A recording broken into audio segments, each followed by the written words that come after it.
Bruce Springsteen, I want to give you some pretty serious props, man, because songwriting is not easy to do. The music was fine. His lyrics are relatable to people of all walks of life. I realized he's a fucking mumbler. The lyrics he wrote were really, really good. They're very good stories to tell. It's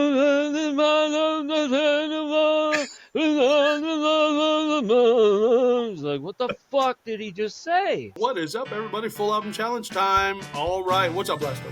No, not much. This week we're rolling with the boss. As if I needed another fucking boss. Right.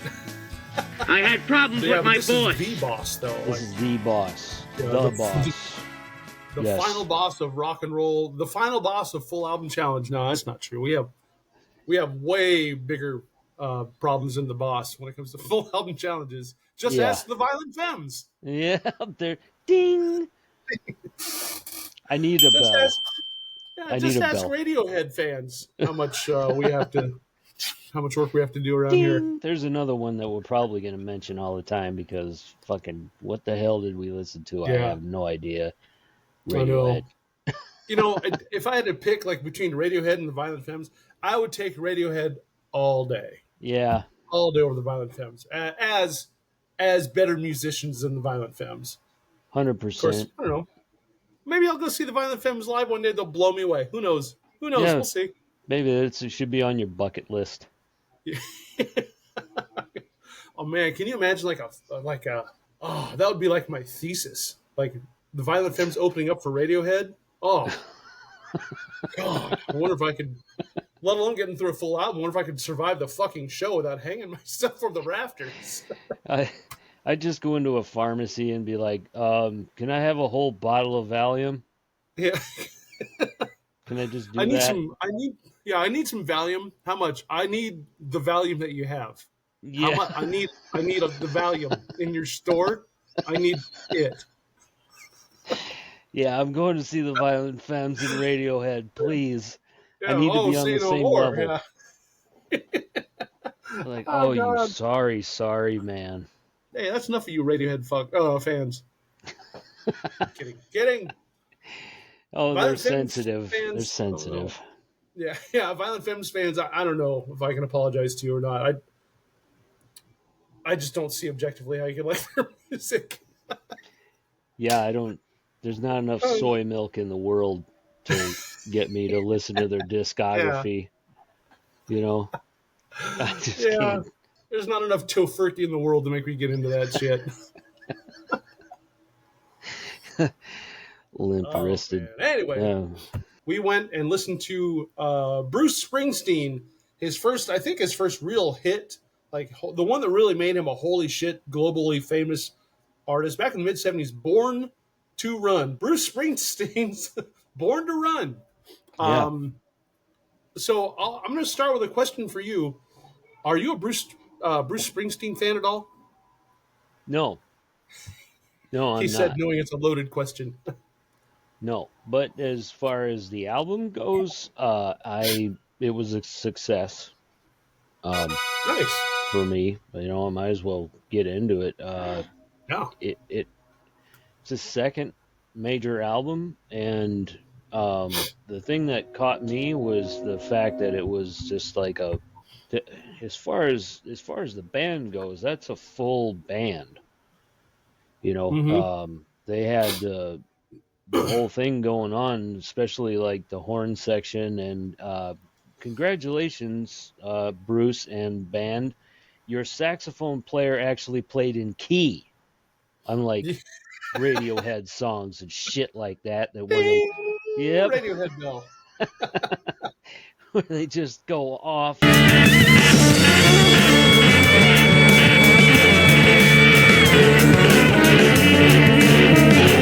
It's not in tune. It's not with the song. It's just like freaking out like a cat's getting, you know, like cats having sex outside. It's just like. We actually put a graphic up when we did the Radiohead album. We actually put a graphic up of a cartoon of two cats fucking. Said that. Oh yeah, that's right. a big like Halloween looking cartoony thing. They wouldn't. There was no. You didn't see any penetration, but you saw two cats, and one was clearly sexually abusing the other one, Yeah. doing a Well, cat style. yeah, it's I guess I use that quite a bit to describe saxophone players because normally they're just playing all over the place, just not. It's just like screaming. It's just what the fuck is going on? It pisses me Yeah, off. yeah. Um, but Clarence Clemens played the sax on. Well, he's the guy in the E Street Band. Clarence Clemens, he's done a bunch of work on a bunch of albums, but I know he's the E Street Band guy. He's fucking amazing, man. Like if you're a saxophone fan, that's probably your guy. A rock and roll saxophone fan, you know. This side of Kenny G anyway. oh yeah, yeah, yeah. But well, yeah, you know, good on him and the rest of the band. The bass player was in the next level of root note wizard. Like he's got basic scales down, but that's it. I Oh, mean, but it's not like he needed to stand out. You know, it's like my dad says. It's like it's a lot of times it's what you don't play that makes a difference. You know, yeah, yeah. so you're not muddying everything up with everybody having a fucking lead solo freak out on everything at once. This was pretty balanced. And I don't like Bruce Springsteen for his political takes, Right, and he right. just can't shut the fuck up about it. It's like you're a musician. You're supposed to entertain people. It's like he's like a Hollywood idiot. He's Yeah, great yeah. at his art, so far as I can tell, because I've never really listened to much of Bruce Springsteen until I listened to this whole album. That aside, the music was fine, and I realized he's a fucking mumbler.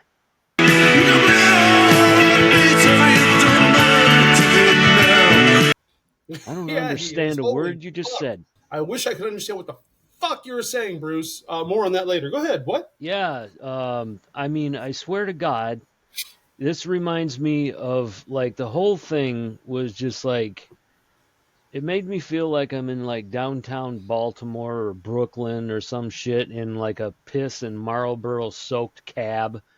And I'm going to see the fucking E Street Band with Bruce Springsteen. And I just walked through this grubby fucking bar, and there he is. He's just sitting there with 3 fingers of like cheap bourbon, and for Yeah. some reason he just had dental work done, so a mouthful of Novocaine, and then he just gets up on stage and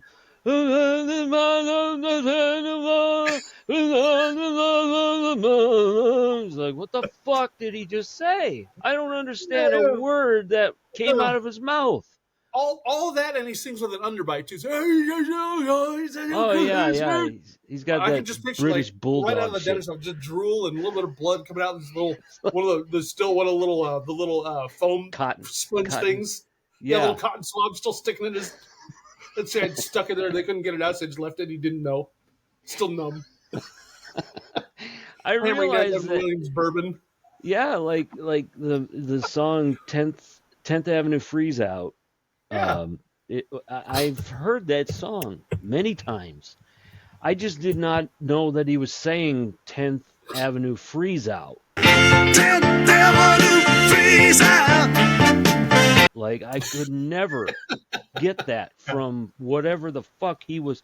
You can't Yeah. even listen for the vowel sounds because it's pretty much all it is. It's just kind of like That's a good point, dude. When he mumbles like that, he takes all the vowels out. You know? yeah, yeah. It's like he's a ventriloquist for himself. He doesn't move his mouth at all. Yeah, it's like he's really good at throwing his voice, but just like it's just like. Yeah, feel free to open your mouth when you sing. Pronounce the word. Enunciate, please. Yeah, and he does. And a lot of the pictures that I came across online of him playing live, he looks like the veins are popping out of his forehead when he's Yeah, singing. yeah. Like he's really having a hard time, like taking a really hard shit or something like that. But yeah, I got to it was good. The music was good. The band is really good. Yeah, I But agree. Meeting across the river almost made me quit. The 2 grand's practically sitting here in my pocket. If it wasn't the second to last song, I probably would have, because I had the exact same reaction. I just wrote dopey, slow song about doing a deal with the mob or some unsavory characters in Jersey or something. yeah, there it is. I was waiting for the Joyzy. crescendo, like the build up, because that's like the plot of a good action movie. You know, I'm gonna go across the river. Hey, whatever his friend was, Johnny or whatever, you know, whoever was talking, Eddie, I think it was. Hey, Eddie, let's go. We're gonna go meet, Skinny Joe across the river, and Skinny Joe Montoya or whatever. Yeah, And we gotta do this deal. It's gonna make $2,000 for us, buddy. Like a couple $2,000-3,000. We're gonna be set for a while. You know what I mean? And then you go and then something goes wrong. And then an action scene ensues, and there's gunfire and fist fights, and one of them gets shot, but in the shoulder because you can't die. It's the beginning of the movie, but it didn't crescendo. It just kind of went, yeah. Wait, what happened? When do you meet with Eddie, or Eddie? When do you meet with Skinny Joe or whoever the fuck you're meeting from the mob? I missed the whole thing. That song just did what bad songs do, which is actively piss me off. You know, like it was just like, oh my God, please make it end. And it was like 3 minutes. But, you know, then the last song started out shitty, you know, like really slow. And I was just like, oh my God, this is probably it. It's just going to end up. But then it started getting rocking and it came back to form, you know, for it. So, I agree. Yeah. I passed. I completely passed. Pass, yeah. So I had the same kind of some of the same notions. I'll start by saying I actually listened to the full album of Bruce Springsteen's Born to Run. I got through the whole thing, and I wasn't optimistic. I thought I probably could, because I figured it would be an interesting enough listen. Yeah, because I know enough of his stuff, and I kind of knew what to expect, but not enough. Like, I've never been a fan of the freaking boss. Never been a fan. But I had I've problems with my boss. He's a really good songwriter. The E Street Band, they're all good musicians. Like, they come from that era, like we've talked about before. They come from that era where if you weren't a phenomenal musician, you didn't get a fucking look. You didn't get a look at all. And they came from that era. Clarence Clemens is fantastic. I actually thought Gary Talent, the bass player, I thought he was pretty good in some spots, but I see what you mean. Like, it was just kind of like that's a scale that you would naturally play in that key when you're, nothing. There are a couple spots where I picked it out and went, oh, that was cool. But, a lot that could be said for a lot of really simple blues riffs when they're played in the proper place. And I thought he did that pretty well. But anyway, the whole album I thought was, I was pleasantly surprised. I wouldn't go so far as to say that I'm necessarily a Bruce Springsteen fan, but like I always do, I put myself back in that era as best I could. It came out in 1975. Yeah. But I put myself back in that era and imagined the other music that was popular at the time, things that were coming out, things that were about to come out, things that were gaining traction. There was the classic rock stuff that was kind of getting tired and stale. Disco was on its way in, kind of. There was punk that kind of formed. And then there was like the old-timey Candyman type songs that still hit the charts somehow. You know the Candyman can, cause he mixes it with love to make the world taste good. The Candyman can, that was like a hit in the early 70s. And I thought that had to be like the 1930s, but no. But shit like that. So when this came out, like, we're so used to hearing Springsteen's stuff since then, like our whole lives. Yeah. But when this came out, it probably sounded significantly different than anything else out there. But the familiarity it had with previous decades, 50s and 60s, really the 60s, I guess, is the Phil Spector wall of sound type thing. And I don't know that Phil Spector had anything to do with the production of this album, but I know the influence of his wall of sound recording style was absolutely all over this album. I mean, the part, one of the things I really don't like about the E Street Band, whoever's playing that fucking chime that matches note for note with a guitar riff. Yep. God damn it, stop.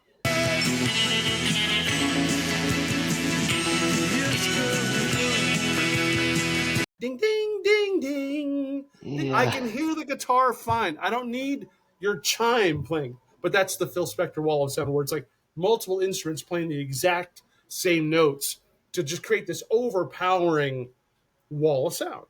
And some people dig it, some people don't. Like, some people dig Black Sabbath sound, some people don't. Some people dig pop music, 80s synth. Some people don't. It's just his sound. I get it, it's his sound. But I will give him credit, because when that came out, that album had to sound significantly different than the things that came out around it before and after. So I thought that was cool. So I had and what you said about him singing and mumbling, fucking A, man. So what I did to get through this album is, knowing that he's a good songwriter lyrically, at least from what people tell me, I put myself in 1975, again as best I could, and I imagined buying this album with my own hard-earned money, putting it on the turntable, playing the record from beginning to end, and sitting down like we used to and read the liner notes while the album's playing. And then I would realize, what the fuck is he saying? I can't understand anything he's fucking talking about.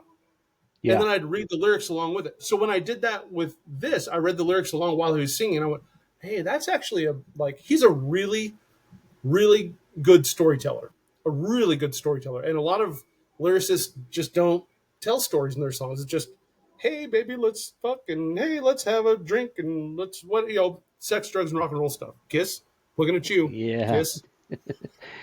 Actually, looking at you like every other band on AC/DC. I love you, but I'm looking at you. Kings of the single entendre, AC/DC. Giving the dog a bone. Oh, I guess that's a double entendre, but it's pretty clear what it's talking about. And you wish you were the one I was doing it to. Yeah.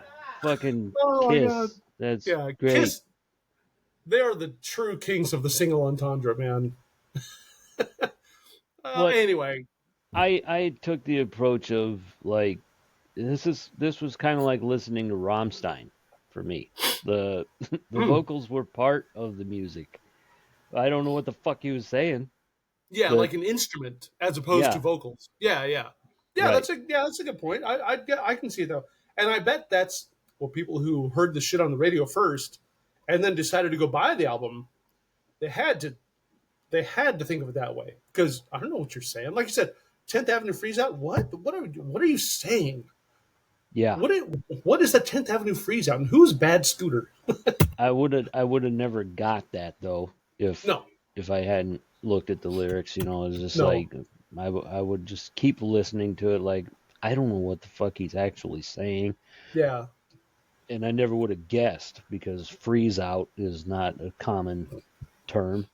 Yeah, I thought that would have been like a period in winter in New Jersey when the power went out for 4 or 5 days. That's what I thought it was going to be. But it was about him forming the band. I'm like, but to your point though, I actually had to go and ask Professor Google, what is this song about? Because I didn't really I read the lyrics and but it's my first time reading the lyrics in the song. And it's just about him forming the band, and trials and tribulations go along with it. Lyrics are fine, they're pretty good. But Backstreets, I thought there were some really cool lyrics in that one. One, a shout out to where you and I first met, although it's a different Stockton. Slow dancing in the dark on the beach at Stockton's Wing. I know there's a Stockton, New Jersey. I'm guessing that's what it is, or someplace called Stockton's Wing, somewhere in Jersey. But then there's another line that said, blame it on the list that killed us, blame it on the truth that ran us down.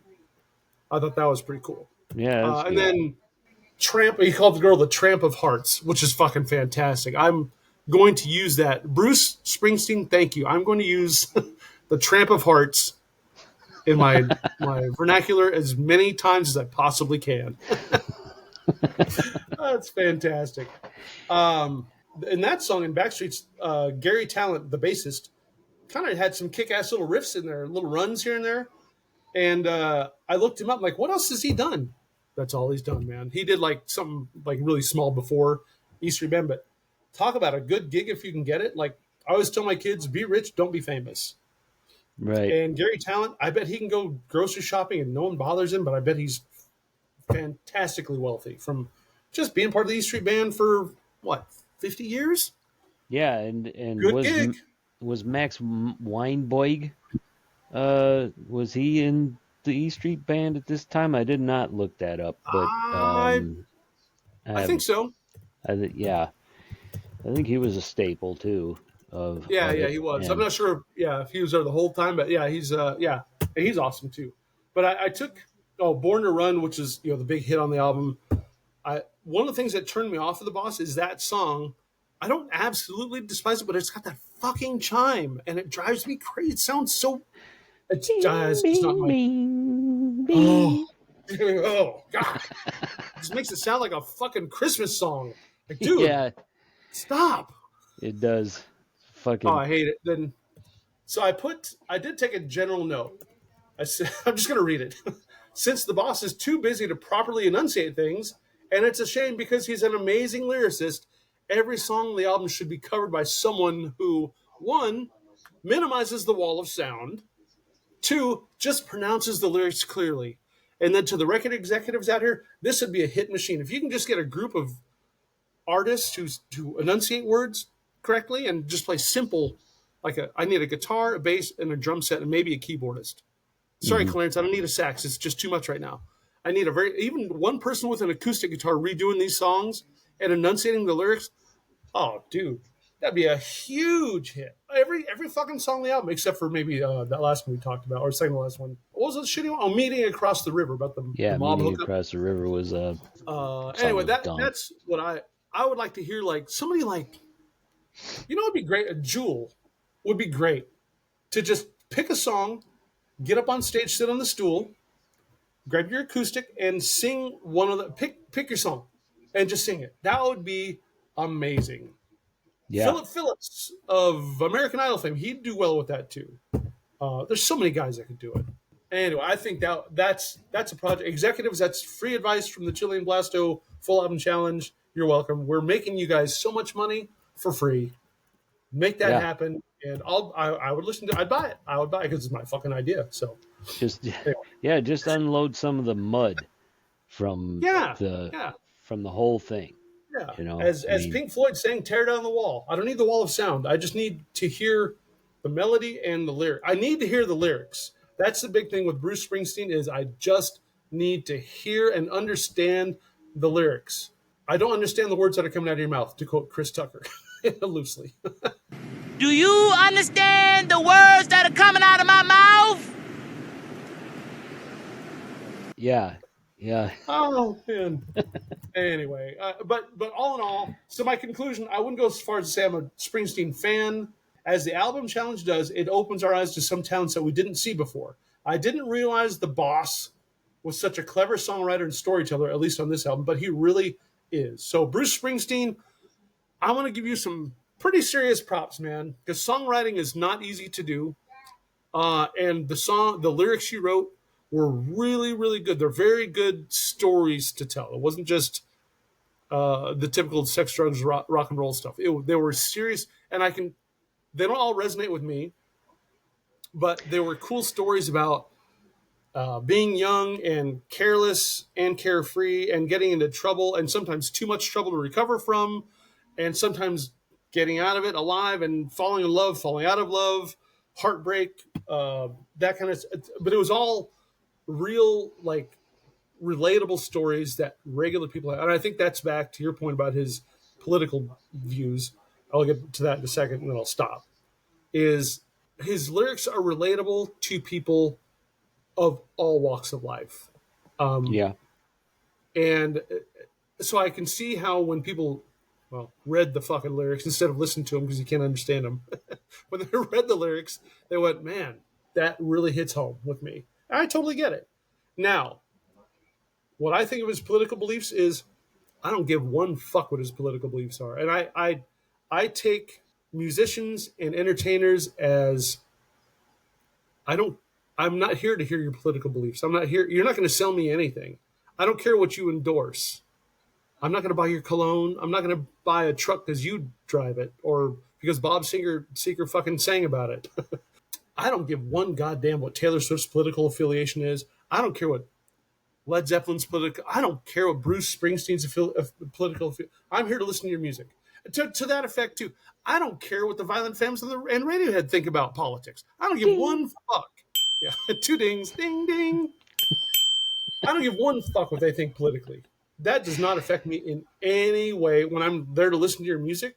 Now, if you keep preaching to me while you're on stage, I'll walk out. I'll just say, "Oh, fuck that! I'm not here to listen to a political speech. I'm not here to hear." That might be the case with him lately, but you know, yeah, it could be. I mean, you're right. The relatable thing was like, even though I was born and raised here in flyover country in the Midwest, which is a whole different way of life compared to when I listened to this album, I could just hear being in a borough of New York City, you know, like everything was themed around that kind of thing. Like I said, like the piss and Marlboro soaked fucking cab. Yeah. Dirty alleyways, trash cans everywhere. Yeah. Raccoons pulling albums out of garbage cans in the alley, that kind of thing. Oh yeah. What a novel idea. That should be on a t-shirt. Oh, it should. Oh, it is. Yeah, it is on it. Hey, look at there, it's on a t-shirt. But I agree. You know, musically he's great. The band was good, and it's one of those, you know, surprise kind of sleeper things where I was like, I was going in thinking, oh fuck this guy, you know. I don't like Born in the USA because I thought it was an anti-American song and you know, this kind of stuff. And otherwise, Philadelphia. Oh God. Oh yeah. That song like actively makes me want to jump off a bridge, but too much too soon. Yes. Too much too soon. But this wasn't a bad album, and yeah, you're right. The time period that it was recorded in, like, what the hell else was going on at that time? Yeah, I really don't. That was right around when I was born. So yeah. I was 4 years old when this album came out, and America was in a pretty shitty place as far as our economy and our politics. I mean, we're right back in the same place now, of course. Shitty economy and shitty politics, but I don't think we're at each other's throats as much then. I think we all still rooted for America first, but I won't go into all that. But yeah, I thought musically this album was really good. Again, not really my cup of tea, but it was good. Every musician I heard was at least above average. And Clarence Clemens is fantastic on the sax. I'm not a huge fan of the wailing sax going off on every song, but dude, you're in the band, you got to do something, right? You're not going to collect a free check and play the fucking sax. It was great. I can handle a saxophone if it's playing a melody that matches the music. Yeah, it's just when they start blasting out that avant-garde shit, my God, it's like nails on a chalkboard to me. It's terrible. Yeah, it is. It is. Okay. So I thought, so you gave so Bruce Springsteen, Born to Run, you gave it a thumbs up or at least a pass. I gave it a thumbs up and a pass. We both got through it, and like you, I was not optimistic getting into it, but I was very pleasantly surprised. I might go listen to more Bruce Springsteen stuff. Probably not Born in the USA because I've heard enough of that album, but I'll go listen to some other stuff here and there and see. You know what else I will do is I'm going to go listen. His guitarist, Little Stevie, who is actually pretty good, he's put out some solo stuff too. I'll go listen to his stuff. I'll see what else the rest of the band has done. So that's kind of the beauty of the full album challenge is it opens our eyes to other musicians too that we know have done stuff. So anyway, it's cool. So all right, man, I think we'll leave this in here for now. Our next episode is going to be Joe Cocker's album. Joe Cocker. Joe Cocker. Joe Cocker. And so that's what we'll do next, kids. So that's it for this episode on the freaking boss, Bruce Springsteen. Congratulations, Bruce. I don't know that you made us fans, but you gained our respect. So we'll take the win there. Gotcha. Oh, you cheap son of a bitch. Are you crazy? Those guys are retards.